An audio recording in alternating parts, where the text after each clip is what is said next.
Welcome guys to Quick and Dirty Marketing. My name is Zach Greenfield, and let me just start out by asking you guys to like and subscribe to this video. We're going to talk about today what your business might look like in the metaverse. So this is for you local business owners. What does all this metaverse stuff mean? Stick with me, and I'm going to give you my peace of mind on it.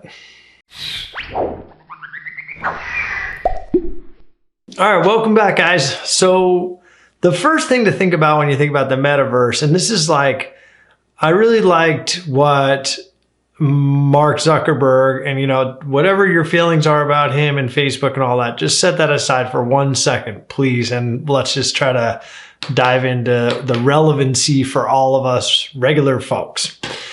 I liked what he said to Gary Vaynerchuk on their little Skype interview, that this internet thing has, and especially in terms of, kind of the web and then 2.0 and sort of where we're going, has velocity. The web was mostly text. Then it became very pictorial, image-based. And then it sort of jumped to video with the expansion of bandwidth, especially on mobile devices. And that's kind of where we're at right now.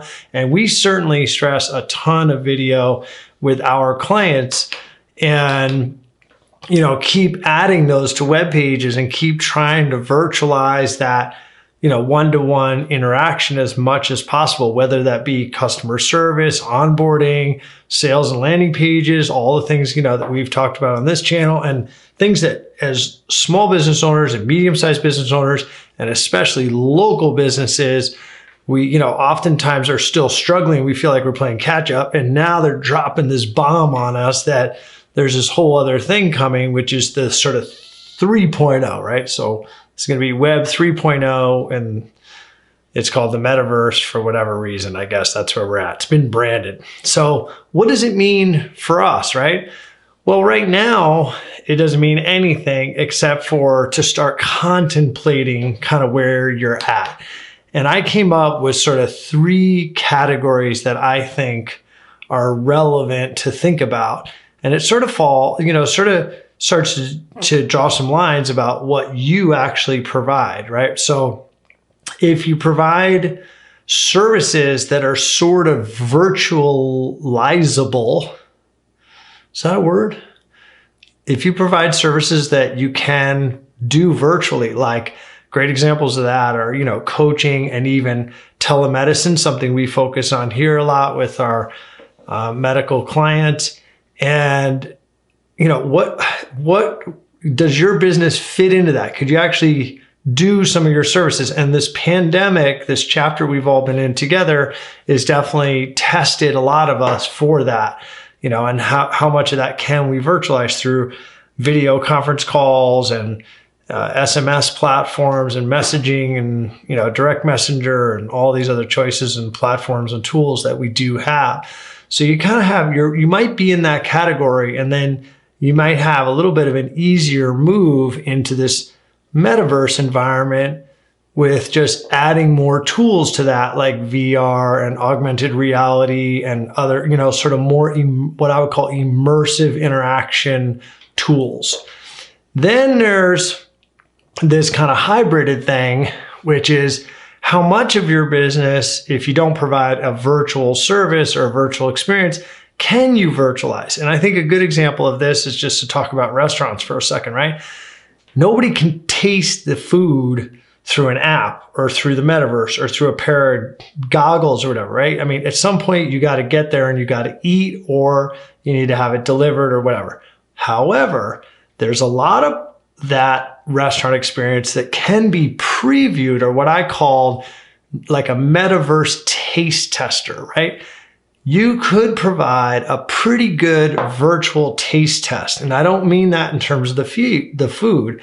I mean that, and this is the bigger example we're using, that we could tease up some enthusiasm with our customers by showing them the restaurant. Now, this is something we've been doing for the past several years, using 360 spherical images so that people can virtual tour and look inside the restaurant environments or the business environments, right? So we've already kind of had a preview of these tools, But what is the user experiencing on their other end? Well, with the limitations of this flat screen that we have, this like 6.5-inch piece of glass that we've all got in our pockets right now, the best you get out of that is you can kind of, hold it up and look around the restaurant. That's like the coolest version of it. And it's, informative, but not immersive. And I think that's the difference.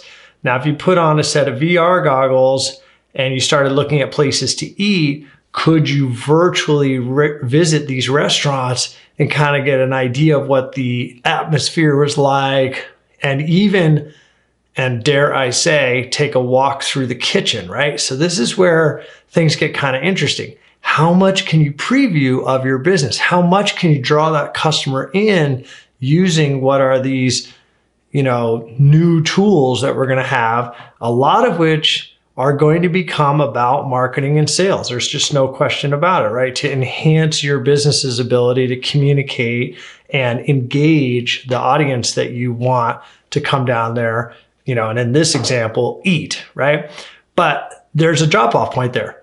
You can't taste the food until you show up at the restaurant, right? So and this is my hybrid example, right? So the first one was a totally virtual experience like coaching, maybe telemedicine, or some services that can be completely virtualized and don't necessarily need to have an in-person interaction.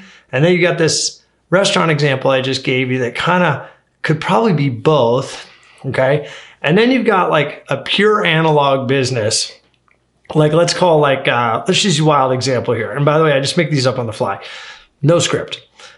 What about like a zip line tours type of business? Now that's like a full-blown adrenaline rush type of experience that you really need to do in person. That's the analog experience. Now, could you preview it using VR? Absolutely. Is it going to be the same experience? Hell no. But would it make some pretty cool marketing?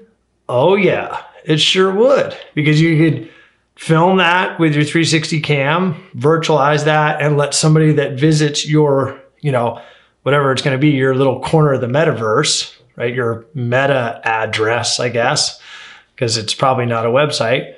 And they can walk into your zipline business, jump up on the platform, you kind of get the POV, grab the harness, and zoom, off you go. And then people to decide, are they going to come do that for real or not?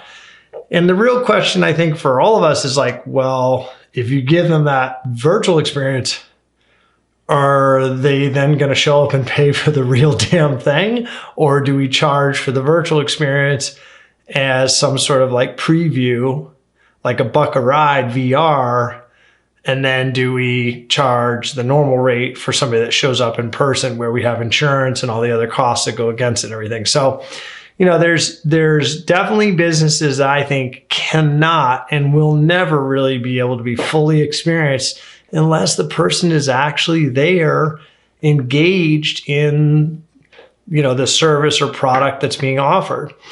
But there's clearly, right now in my mind, and this is my opinion, everybody's got opinions on the web now after this, sort of brand change happened with Facebook, that we're all sort of brainstorming. And this video is really my invitation to you to start brainstorming about how your business might look as these things unfold in the next 3 to 5 years, because it's not going to take forever, and it might suck in 5 years, and it might take, 10 years. I mean, video on the internet sucked for a good 5 to 7 years, maybe even 10 years. And now it's pretty darn good, right? You can watch a full feature-length movie on your phone in really good quality. Your friends can send you videos. You could share a ton of stuff. So it's definitely evolved with bandwidth.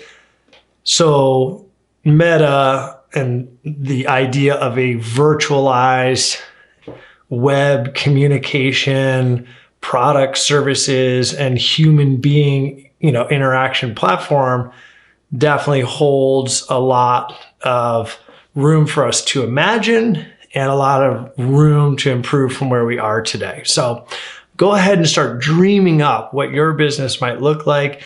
Maybe it might fit into my sort of 3 categorical ideas that I'm throwing out there today.